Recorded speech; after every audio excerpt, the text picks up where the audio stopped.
My thoughts on the Hoid interaction at the end of book 4. So, spoilers for the Stormlight Archive all the way through Rhythm of War. Basically, it's the epilogue of Rhythm of War, and in it, Hoid is talking to Design, his cryptic, and he's basically doing a magic trick, an old-fashioned magic trick. And he's telling them that doing magic this way is kind of like a contract between the person doing the magic and the person seeing the magic, that they know they're being lied to, but they enjoy it. They enjoy being lied to because they were part of it. Design thinks this is stupid, tells him it's stupid, that he has real magic, and then he kind of leaves. And Hoid goes into Elhokar's old chamber, sad Elhokar. He has a conversation with whom he thinks is Ray's. We all know this is actually Taravangian, or Teravodium, as some people started calling him. He slips up with asking too many questions that Hoid realizes he wouldn't ask. Somehow, even though Hoid doesn't react, Taravangian knows this. He goes in and he steals some of Hoid's memories. And he does this by, well, first, Hoid is old, very old. So old that he can't just keep all of his memories in his normal brain. So he has to store some memories in a different type of investiture, which in this case is breaths.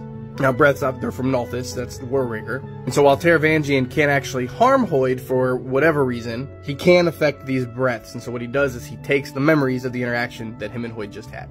And then basically the whole scene replays itself out. Taravangian doesn't make the same mistakes. And Hoid notices something is off. They continue, and eventually he leaves. Taravangian thinking that he fixed whatever mistake he had made. We could take this interaction at face value, and it just shows that, you know, Taravangian did a good job. He tricked Hoid.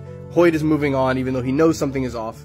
But Brandon put in the magic trick stuff at the beginning of the epilogue for a reason, so I think in this case, Hoid is the one letting himself be lied to. A couple of reasons. Number one, he was terrified when the breaths were being stolen, and he said he hadn't felt that kind of terror in a long time. So I think subconsciously, he knows he needs to let himself not figure this out in this moment, what is going on, because he does sense something is off, but he knows he can't investigate this right now. He's letting himself be lied to, he is letting himself move on from the situation so that he can get out of it. He is the audience member in this case of this magic trick that Teravodian is putting on. And I think Hoid's going to figure out pretty quickly exactly what happened during that interaction. And you have to remember, there's not going to be a time jump between Rhythm of War and Book 5. It's got to happen, like, pretty quick, because, like, there's only 10 days until the Contest of Champions. It's not like Oathbringer and Rhythm of War where there's, like, a whole year. I think he'll figure it out pretty quick and inform our heroes of the situation.